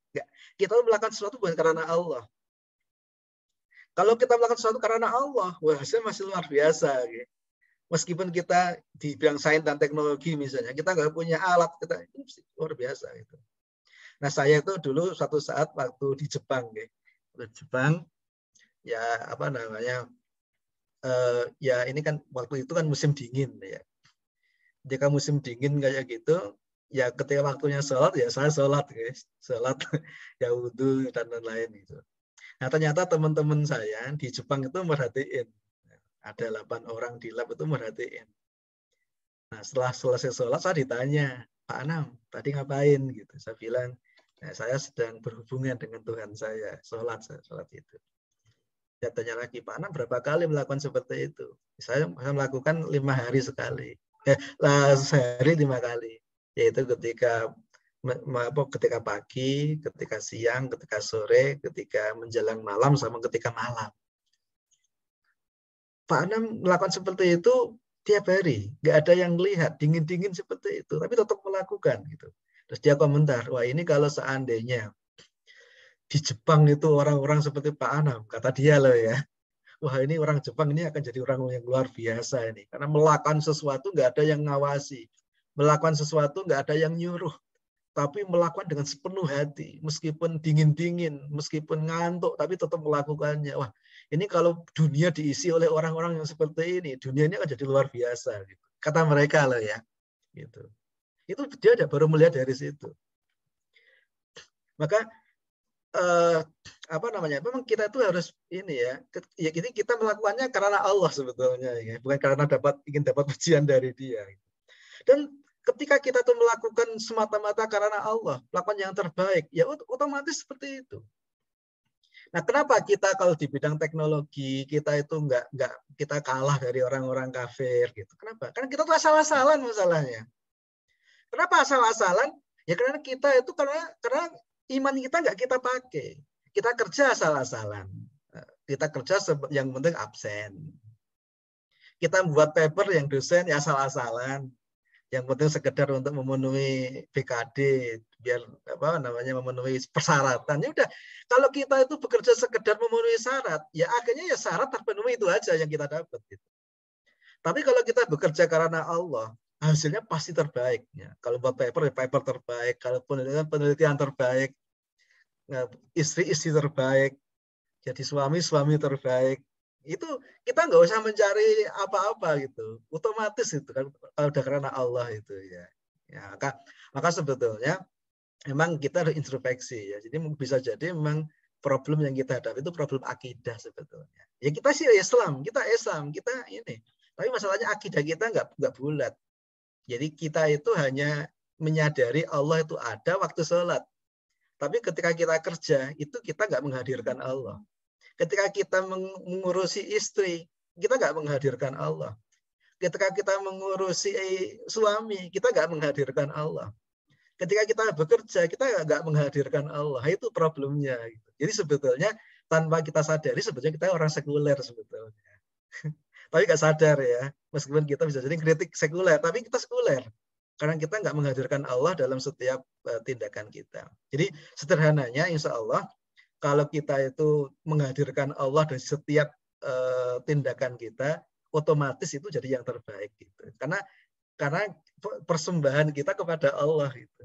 Otomatis yang terbaik. Gitu. Coba bayangkan, kalau seandainya kita itu tahu, besok itu kita mati. Seandainya kita tahu ya, besok itu kita mati gitu. Kira-kira kita sholat dari ini gimana? Ya pasti sholatnya betul-betul karena Allah ya, udah nggak peduli luar sana ada apa. Itulah iman ketika bulat tuh seperti itu. Nah, tapi masalahnya kan ini jarang terjadi di diri kita. Kita kalau pas naik pesawat, terus kemudian ada cuaca buruk, misalnya, kita kan betul-betul kayak zikir sedikit-zikirnya ya, sebetulnya ya, itu iman yang paling bagus sebetulnya itu. Tapi begitu nanti kita mendarat dengan selamat ya kita kadang lupa lagi gitu. itu kadang-kadang kita. Makanya memang kita tuh harus sering diingatkan tuh di situ, ya. Karena kita sering lupa masalahnya. Ya, barangkali Ibu Saudari ini. Matur nuwun Pak Anang. Pertanyaan berikutnya Ustaz dari Mbak Sita Sumala. Assalamualaikum Ustaz. Pertanyaannya, yang dimaksud berilmu berarti semua pengetahuan yang kita miliki atau sebatas pengetahuan yang menjadi bidang kita saja? Begitu pertanyaannya. Ya langsung ya. Jadi ilmu. Jadi ilmu itu kan tadi ilmunya Allah itu seperti laut yang tidak bertepi. Nah, atau kalau digambarkan oleh Allah, jadi ilmunya Allah itu ini digambarkan dengan metafora oleh Allah. Jadi kalau seandainya lautan itu diubah jadi tinta untuk digunakan nulis ilmunya Allah, itu nggak akan habis ilmunya Allah itu. Bahkan kalau seandainya dikasih lautan lagi yang penuh dengan tinta, itu nggak akan habis lagi. Ilmunya Allah itu nggak akan habis. Maka kalau ilmu itu kita pelajari semuanya, ya jelas nggak mungkin. Ya. Makanya sebetulnya ilmu itu dipilah jadi dua secara umum itu. Ya. Ada yang namanya ilmu fardu ain, ada yang namanya ilmu fardu kifayah. Ya. Apa itu ilmu fardu ain? Itu yang oleh para ulama disebut dengan ilmul hal. Apa itu ilmul hal? Ilmul hal itu adalah ilmu yang kita butuhkan dalam hidup ini sehingga hidup kita ini sesuai dengan petunjuknya Allah. Itu ilmul hal. Itu yang wajib.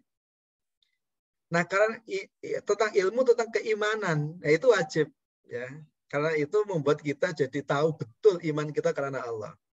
Nah, kemudian kita kan sholat. Nah, sholat itu kan butuh ilmu. Nah, berarti ilmu agar sholat kita benar itu wajib. Fardu ain. Ya, kalau urusan yang lain, masalah perbedaan madhab dan lain sebagainya itu udah fardu kifayah itu. Tapi ilmu tentang sholat, sehingga sholat kita sah itu wajib. Mungkin kita ada jadi pedagang. Nah, maka ilmu tentang perdagangan, sehingga perdagangan kita itu sah dalam Islam, itu wajib. Sehingga kita memang perlu tahu kalau berdagang itu tentang apa yang dibolehkan, apa yang dilarang, apa itu riba, itu kita perlu tahu. Yang dasar-dasar. Nah, lebih dari itu fardu kifayah. Nah, kemudian kita kan nikah, punya suami, punya istri, atau kita punya istri, atau punya suami, atau punya anak. Maka ilmu tentang pernikahan, sehingga nikah kita itu benar, itu fardu ain. Kadang-kadang orang tuh kan nggak punya ilmu. Jadi begitu marah langsung bilang, kamu saya cerai, kamu saya talak, gitu. Saya kamu pulangkan kepada orang tua, gitu ya. Kemudian nanti baikan lagi. Terus besok lagi ketika marah, kamu saya cerai, baikan lagi. Begitu marah kamu saya cerai. Sebetulnya itu udah cerai beneran itu sebetulnya. Gitu. Okay. Maka ketika kita udah mengucapkan cerai sebanyak 3 kali, itu udah talak bain, udah nggak bisa balik lagi. sebetulnya gitu. Emang ilmu tentang hal ini itu penting, itu fardhu ain. Gitu. Nah, lebih dari itu, masalah perbedaan, masalah pendalaman, masalah keabsahan dalil dan lain sebagainya itu udah fardhu kifayah. Nah, jadi ilmu itu ada yang fardhu ain, ada yang fardhu kifayah. Nah, kemudian kalau ilmu-ilmu seperti fisika, ilmu tentang bagaimana membuat pertanian yang efektif, efisien, ilmu tentang bagaimana membuat alat-alat kedokteran yang bagus untuk mendeteksi penyakit dan mengobati penyakit. Nah, itu semua adalah ilmu yang masuk kategori fardhu kifayah. Nah, maka jangan sampai kita itu menguasai yang fardhu kifayah, tapi yang fardhu ain tidak. Itu kebalik. Ya. Jadi yang fardhu ain kita harus miliki. Kemudian setelah itu nanti kita itu dalami yang fardhu kifayah untuk kemaslahatan umat. Ya. Tapi memang sebetulnya seperti itu. Sehingga memang mestinya mulai dari level SD itu yang lebih ditekankan harusnya itu ya ilmu-ilmu yang fardhu ain. Bagaimana cara sholat yang benar, bagaimana cara ibadah yang benar, bagaimana cara berdagang yang benar itu diajari dasar-dasarnya. Nah, nanti kalau sudah dikuasai dasar-dasarnya, yang fardhu ain sudah tuntas, nah baru kita itu spesialisasi masuk ke yang lebih spesifik untuk kita. Itu namanya fardhu kifayah. Jadi tentu saja bukan semua ilmu. Kalau semua ilmu ya waktu kita nggak bakalan bisa ya. Apalagi sedalam-dalamnya ilmu yang bisa kita gali itu dibanding ilmunya Allah tetap tidak ada apa-apanya. Jadi kalau dikatakan orang yang menguasai semua ilmu itu nggak ada ya. Yang ada itu adalah orang yang menguasai di bidangnya. Gitu. Tapi fardhu ain jangan sampai dilupakan. Nah, filosofi seperti ini itu yang tidak ada di sistem pendidikan sekuler. Gitu. Jadi memang ini butuh adanya di pengajian-pengajian seperti ini gitu. Gitu. Kalau di sekuler kan kita tidak tahu. Kadang-kadang orang itu tidak tahu bagaimana caranya sholat sudah diajari integral gitu. Jadi fardhu kifayahnya didahulukan, fardhu ainnya belum. Gitu kan keliru kalau seperti itu. Barangkali itu yang bisa saya tambahkan. Oke, tunggu Ustaz. Pertanyaan selanjutnya dari Mbak Zulita Nur Cahyani. Pertanyaannya, bagaimana memahamkan orang yang tahu Allah tetapi tidak menjalankan ibadah, tidak sholat, tidak puasa, dan sebagainya. Yang penting sudah berbuat baik dan yakin bahwa Allah itu Maha Penyayang. Begitu, Ustaz. Nah, sebetulnya kalau ada orang bilang saya sudah tahu Allah. Maka kalau orang itu tahu Allah, mestinya dia itu menjalankan perintah Allah. Kalau ada orang bilang sudah tahu Allah, tapi dia tidak menjalankan perintah Allah, sebetulnya dia itu belum tahu Allah. Gitu. Jadi kalau misalnya ada orang, yang penting kan saya hormat kepada pimpinan saya, tapi seluruh perintah pimpinan nggak dijalankan, itu sebenarnya dia nggak hormat dengan pimpinannya. Gitu. Jadi memang sebetulnya tahu tentang kebesaran Allah itu konsekuensinya itu menjalankan perintah Allah. Maka kalau ada orang begitu, orang bilang sudah tahu, tapi dia tidak menjalankan, sebetulnya belum tahu. Dan orang yang belum tahu itu kadang-kadang sukanya bilang sudah tahu. Gitu. Ya kalau anak saya tuh, kalau saya ajari, sudah paham belum? Sudah. Ya tentu ketika dia bilang sudah, belum tentu dia tuh paham beneran. Maka perlu kita uji. Kalau ke soal kita perlu tambah soal yang lain. Benar nggak dia itu sudah paham? Nah nanti kita akan mengatakan dia itu sudah paham beneran kalau sudah kita uji ternyata kok dia bisa ngerjakan, berarti sudah paham beneran gitu. Jadi orang yang bilang sudah tahu, dia tuh belum tentu sudah tahu. Gitu. Nah, makanya kalau orang itu betul-betul dia itu sudah yakin dengan keberadaan Allah, udah betul-betul sudah beriman kepada Allah, pasti dia itu akan taat kepada Allah. Gitu. Makanya sampai seperti Umar bin Khattab gitu ya, orang yang betul-betul sudah tahu Allah itu. Beliau itu sering nangis. Kenapa? Karena beliau itu sering teringat dengan azabnya Allah. Maka kadang-kadang beliau itu kalau sudah begitu, dia itu nggak mengharap surga ya. Beliau itu hanya mengharap tidak diazab oleh Allah, tidak dimasukkan nerakanya Allah. Karena nerakanya Allah tuh begitu pedih kayak gitu. Jadi itu orang yang tahu. Makanya seperti sahabat Nabi yang lain. Ini ada salah sahabat Nabi yang namanya Salman Al-Farisi. Ini sebenarnya orang Persia, namanya Al-Farisi. Beliau ini orang yang luar biasa. Dan beliau itu seorang sufi ya, makanya dia di kalangan sufi dikatakan sebagai bapak sufi. Tokohnya sufi itu Salman Al-Farisi. Jadi memang dia orang yang luar biasa. Jadi beliau itu wafat umurnya di atas 200 tahun. Ya, ketika beliau itu menjelang wafat itu beberapa sahabat Nabi itu datang ya. Beliau itu nangis. Nah, kemudian ketika teman-teman nangis, teman-temannya menghibur. Wahai Salman, kenapa kamu nangis? Kamu nggak usah khawatir, karena kamu itu orang yang dicintai oleh Rasulullah. Gitu. Apa kata dia? Saya nangis bukan karena itu. Saya itu nangis justru teringat dengan Rasulullah. Rasulullah itu pernah bersabda, kun fid dunya ka'annaka abiru sabilin. Jadilah orang di dunia seperti orang yang dalam perjalanan. Orang dalam perjalanan itu kan bawa bekal. Nah, mestinya ketika selesai perjalanan, bekalnya habis, sudah selesai. Nah, saya ini udah mau mati, tapi saya masih punya harta yang banyak. Itu yang buat saya nangis. Padahal sahabat tuh geleng-geleng kepala ya. Kenapa dia bilang duitnya banyak? Padahal di rumahnya itu cuma ada ombreng untuk masak kayak gitu. Dia tuh nangis gara-gara mati masih meninggalkan ombreng gitu ya. Merasa dia itu bekalnya masih berlebihan di dunia ini. Dia khawatir itu nanti jadi hisab di hadapan Allah Subhanahu wa taala. Ini contoh orang yang betul-betul tahu Allah. Gitu. Orang yang makrifat kepada Allah, tahu Allah tuh begini gitu. Makanya kalau ada orang, saya udah tahu Allah, tapi dia nggak mau berbuat, nggak mau sholat. Nah, itu sebetulnya orang yang tidak tahu Allah. Ada orang yang bilang, loh yang penting kan saya berbuat kebajikan. Loh, apa namanya? Jadi jangan yang penting menurut kita, tapi penting menurut Allah gitu. Kalau ya menurut kita kan belum tentu baik. Menurut kita belum tentu benar kan gitu. Ya kayak mahasiswa.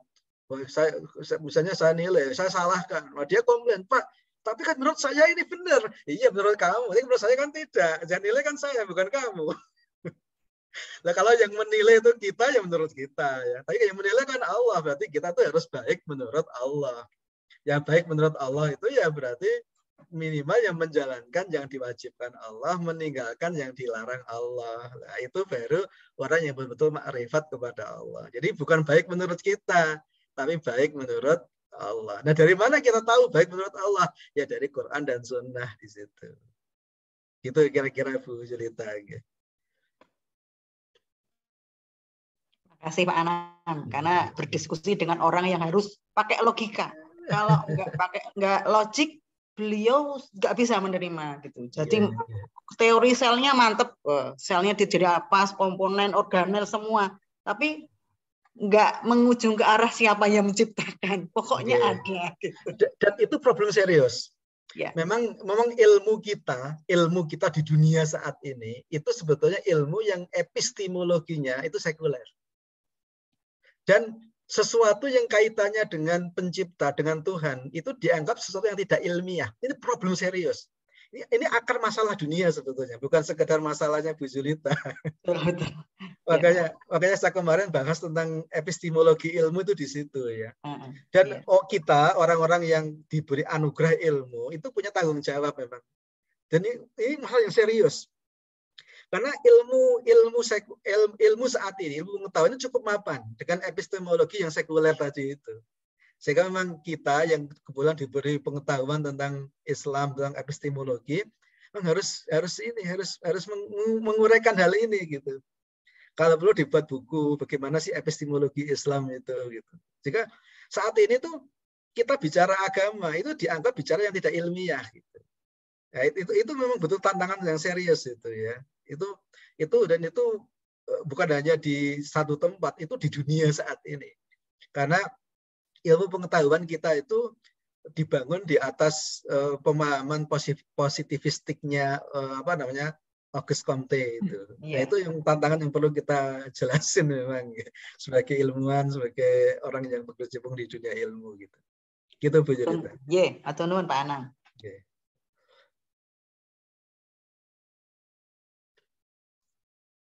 Saya punya pengalaman seperti yang pertanyaannya Mbak Zulita ini, Ustaz. Jadi saya punya ponakan yang luar biasa. Setiap Jumat dia masak Jumat berkah, bagikan ke banyak orang. Tapi pertini ini adalah dia nggak sholat, Ustaz. Saya mau ngomong itu, ya sholat kayak gitu. Ya enak, ya ngayal gitu. Masya Allah. Padahal kita kan tetap harus dakwah kan, ya kan. Walaupun jawabannya nanti nggak enak di kuping. Itu selalu terjadi, Mas Dudi. Itu selalu terjadi. Ayo sholat yuk. Allah Maha tahu. Allah Maha tahu. Kita sedang di jalan, nggak usah sholat. Dan itu kalau di kitabnya Imam Ghazali, memang bisikan setan kepada orang yang berbuat maksiat itu begitu.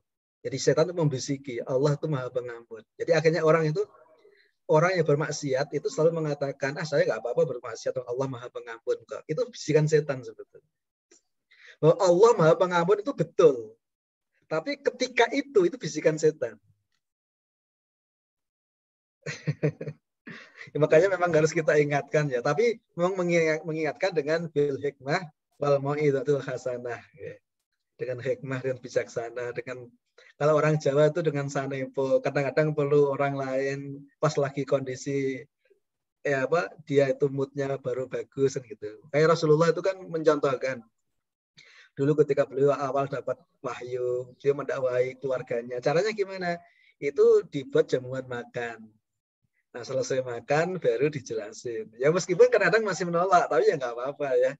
Tapi paling tidak kan memang suasananya sudah dikondisikan. Gitu. Okay. Sudah Ustaz, saya sampai main ke rumahnya tak jawab.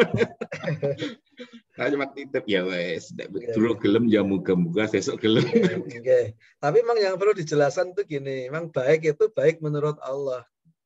Karena kenapa? Karena yang nilai nanti Allah. Jadi misalnya kayak tadi, kayak saya nguji mahasiswa. Yang namanya benar itu benar menurut dosen, bukan benar menurut mahasiswa. Gitu. Jadi memang seperti itu kira-kira. Ini masih ada pertanyaan dari Mbak Anin. Anin, Assalamualaikum Anin. Waalaikumsalam. Langsung takon Mbak Anin, tak apa. Spesial untuk. Assalamualaikum Pak Ustadz. Waalaikumsalam warahmatullahi wabarakatuh. Itu saya tadi ngechat. Saya ini kan mualaf. Nah, di kepercayaan saya yang dulu, Nasrani, itu kami didoktrin kalau nggak boleh banyak bertanya. Jadi yang diterima ya tanpa nono dan percaya saja dan berimanlah saja gitu. Dan tidak boleh banyak bertanya. Kenapa begini, kenapa begitu. Nah, yang ingin saya tahu tuh di Islam bagaimana. Kemudian saya soalnya masih terbawa doktrin itu. Jadi saat ini yang saya pegang hanya saya menemukan Allah, menemukan ketenangan, menemukan kedamaian tuh di sini gitu. Jadi saya belajarnya ya dari pengajian-pengajian ini, tapi tidak berusaha untuk menggali lebih dalam, mempelajari buku-buku yang banyak gitu, enggak. Saya takut kenapa sih gitu loh maksudnya, terus saya banyak bertanya dan sebagainya. Itu sebaiknya bagaimana ya Pak Ustadz? Jadi sebetulnya ini kebalikan dengan Islam. Jadi Islam itu dibangun dari pertanyaan. Ya, kenapa kita hidup di dunia ini? Kenapa alam ini itu keteraturannya seperti ini? Siapa yang menciptakan? Yang menciptakan itu sifatnya seperti apa? Jadi memang kita harus banyak bertanya. Dengan kita banyak bertanya itu, akhirnya kita itu menemukan hakikat itu. Makanya Allah mengatakan, fas'alu ahla dzikri in kuntum la ta'lamun. Kalau kita tidak tahu, ya tanya kepada yang tahu. Di dalam hadis Nabi mengatakan, inna shifa al-ayyi as-su'al. Obat bagi orang yang tidak tahu adalah bertanya. Nah, ini persis seperti pepatah orang Jawa, orang Indonesia itu ya, malu bertanya sesat di jalan itu. Jadi memang kita tuh dalam Islam itu harus bertanya. Dan yang namanya akidah itu memang harus memenuhi 3 hal. Jadi akidah yang benar itu kualifikasinya itu 3 hal. Nah, yang pertama itu harus yukniul akla. Dia harus memuaskan akal. Jadi kalau ada sesuatu tidak memuaskan akal, itu tanda kalau ada masalah di situ. Yang pertama memuaskan akal. Lalu yang kedua itu harus yuwafiqu fitratal insan, harus sesuai dengan fitrah manusia. Kalau ada jawaban tapi nggak sesuai fitrah manusia, itu sebetulnya ada yang keliru di situ. Terus yang ketiga harus yamla'ul qalba tuma'ninatan, memenuhi hati dengan ketenangan. Jadi kalau kita tidak bertanya, bisa jadi jenengan hanya memenuhi satu, hanya membawa ketenangan, tapi masih ada 2 yang kosong. Nah, yang kosong itu sebenarnya berbahaya. Nanti begitu kita itu tidak cukup memahami dengan baik, akhirnya kita itu mengikuti hanya sekedar merasakan ketenangan. Bisa jadi kita itu berada di suatu tempat yang kita itu merasa tenang, tapi keliru. Nah, kita bisa jadi akan terbawa kepada arus itu. Maka di dalam Islam memang kita tuh harus banyak bertanya, sedetail-detailnya, sedalam-dalamnya gitu.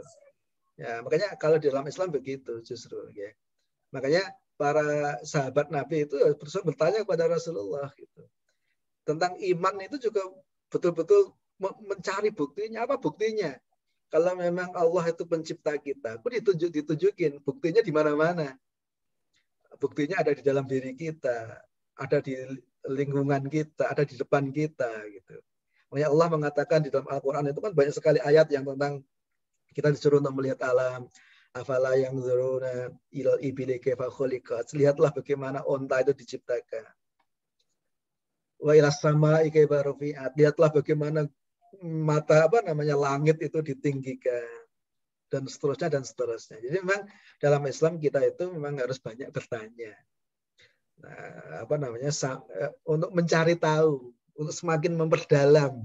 Sehingga kalau kita sudah begitu, kita tuh berada dimanapun, kita tuh tahu. Nah, so, kalau kita itu tidak begitu, kita tuh hanya merasa nyaman. Nanti bisa jadi kita di tempat lain yang merasa nyaman. Akhirnya kita berpindah lagi nanti, karena hanya sekedar mencari kenyamanan. Gitu. Ya, dan yang lebih penting lagi adalah pada akhirnya nanti kan kita kan mati, nah, nanti kita tuh mempertanggungjawabkan apapun yang telah kita yakini, apapun yang telah kita perbuat, apapun yang telah kita putuskan. Gitu. Makanya itu yang harus betul-betul kita perhatikan di situ. Barangkali itu. Iya, Mas. Matur nuwun sangat. Ya, berarti enggak apa ya kalau banyak bertanya.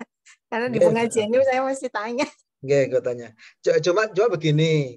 Nanti kalau kita tuh ngaji, ya memang kadang-kadang perlu lihat situasi.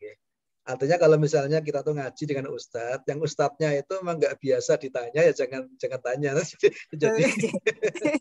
Jadi lihat situasinya. Tapi sebetulnya konsep awalnya memang kita harus banyak bertanya. Tapi untuk bertanya lihat situasi. Misalnya ustadznya ini ustadz yang modelnya nggak mau ditanya karena mungkin orang kan beda-beda, Kalau saya lebih senang banyak ditanya gitu. Ya kalau nggak bisa saya bilang nggak bisa gitu. Karena kira-kira begitu.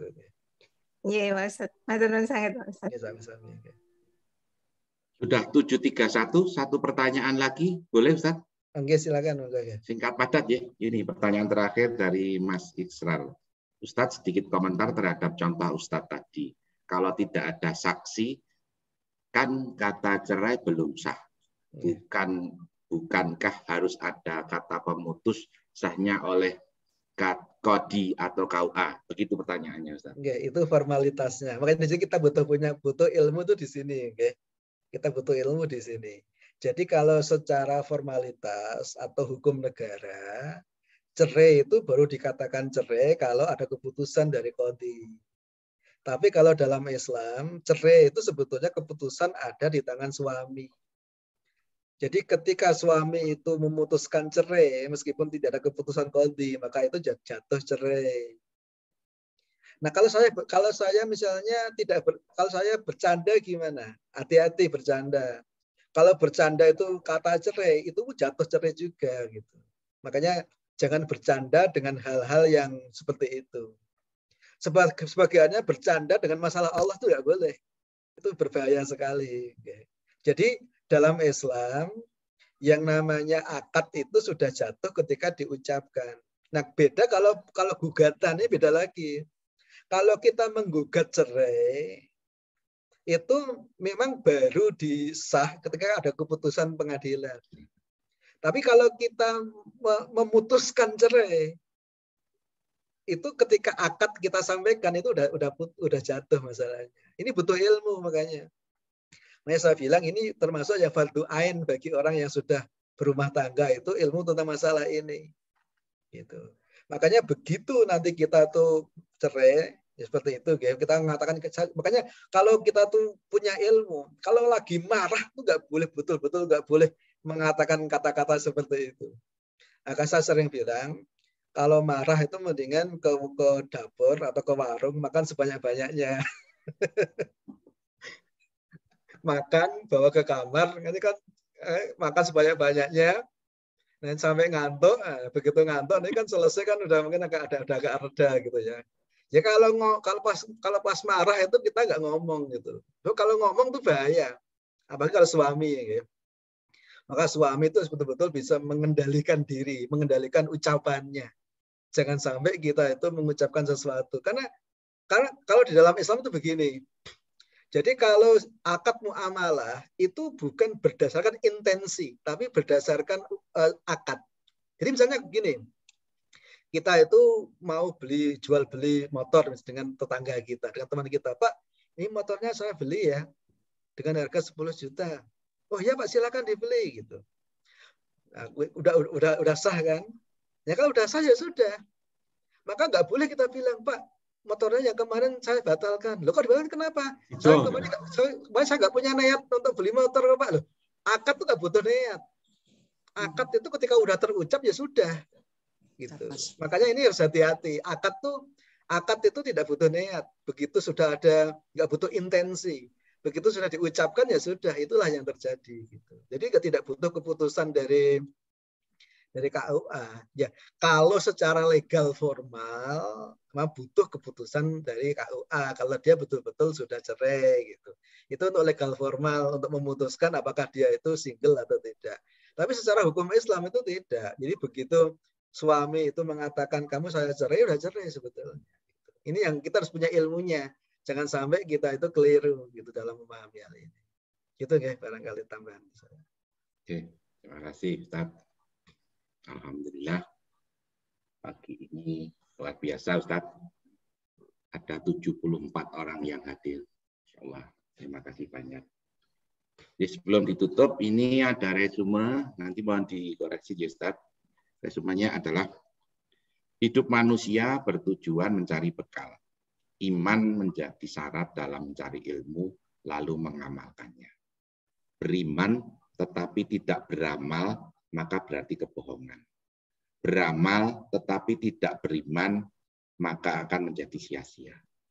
Mencari ilmu merupakan kebutuhan, tetapi jika tidak diamalkan, menjadi manusia yang tidak bermanfaat. Dan beramal tanpa ilmu, maka menyebabkan kesalahan. Wallahu a'lam bishawab. Begitu, Ji. Untuk selanjutnya nanti sebelum diakhiri, Pak Carek difoto sih lah. Halo? Jadi seperti biasa, nih. Monggo Bapak Ibu nyun sewu, pic-nya ditampilkan, akan kita ambil lagi 1, 2, 3 kali shot untuk menjadi arsip kita. Alhamdulillah pagi ini berkah ada 74 orang yang hadir. Semoga ke depan jadi lebih banyak lagi. Amin, amin, amin. Ayo, Pak Cari. 1, 2, 3.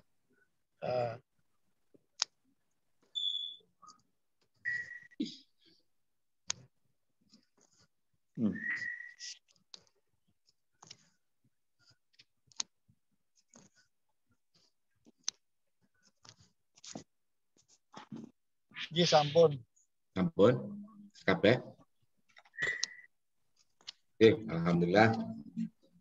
Sebelum ditutup, ada beberapa pengumuman. Yang pertama, insya Allah yang akan hadir di Sabtu depan adalah Dr. Haji Khairun Basori MSI. Kemudian yang berikutnya, Ustadz, ini ada titipan doa. Nanti tolong didoakan ya di akhir pengajian. Yang pertama dari Ibu Hajah Supartini Sriono, yang kedua dari Ibu Hajah Nana Fardana. Semoga dengan didoakan akan menjadi lebih baik. Amin, amin, amin. Selanjutnya, monggo Ustadz Khairul Anam bisa dipimpin doanya, nggih. Ya, mari kita berdoa memohon kepada Allah agar kita diberikan kebaikan dalam hidup ini dan juga kebaikan di akhirat nanti. Dan kita berdoa semoga suatu saat kita dipanggil Allah, kita dipanggil dalam kondisi husnul khatimah. Kita berdoa semoga diberikan rezeki yang halal, yang barokah, anak-anak yang soleh, anak-anak yang solihah, keluarga yang sakinah, mawaddah, warahmah, dan kita dicintai oleh Allah dan kita mencintai kepada Allah Subhanahu wa taala. Bismillahirrahmanirrahim. Allahumma shalli wa sallim ala sayyidina Muhammad sayyidina sayyidil awwalin wal akhirin wa sallim ala Allah tabaraka wa taala an sadatina ashabi Rasulillah ajma'in. Alhamdulillahirabbil alamin. Hamdan yuwafi ni'amahu wa yukafi mazidah. Ya Rabbana lakal hamdu kama yanbaghi li jalali wajhika wa 'azimi sultanik.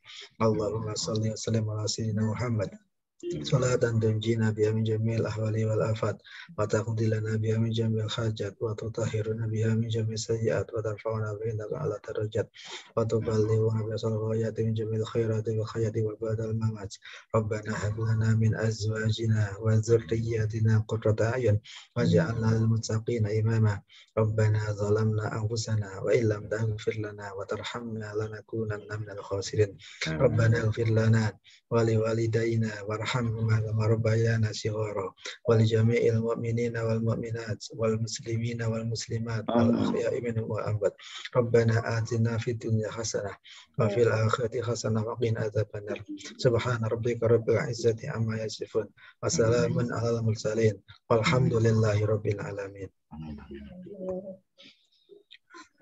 Alhamdulillah, jazakallah khairan katsir. Sekali lagi kami ucapkan terima kasih pada Ustadz Khairul Anam yang sudah memberikan tausiahnya pada pagi hari ini, Ustadz. Terima kasih, Ustadz. Selanjutnya, saya Muhammad Dudi beserta dengan Eko Putrato dan tim Ngedem mohon maaf ya kalau ada salah-salah kata dari kami. Semoga kedepannya lebih baik. Monggo Bapak Ibu, pengajian pada pagi hari ini kita tutup bersama-sama dengan membaca doa kafaratul majlis. Subhanakallahumma wa bihamdika asyhadu an la ilaha illa anta astaghfiruka wa atubu ilaik. Matur nuwun sekali lagi kami ucapkan pada panjenengan semua sampai bertemu di Sabtu depan nggih di jam yang sama. Nuwun. Assalamualaikum warahmatullahi wabarakatuh. Waalaikumsalam warahmatullahi wabarakatuh. Pak Sunjit Nadim, Mbak Yanti, Mas Didi, Mas Nanang, matur suwun. Amin, Matur suwun, Mbak Ani.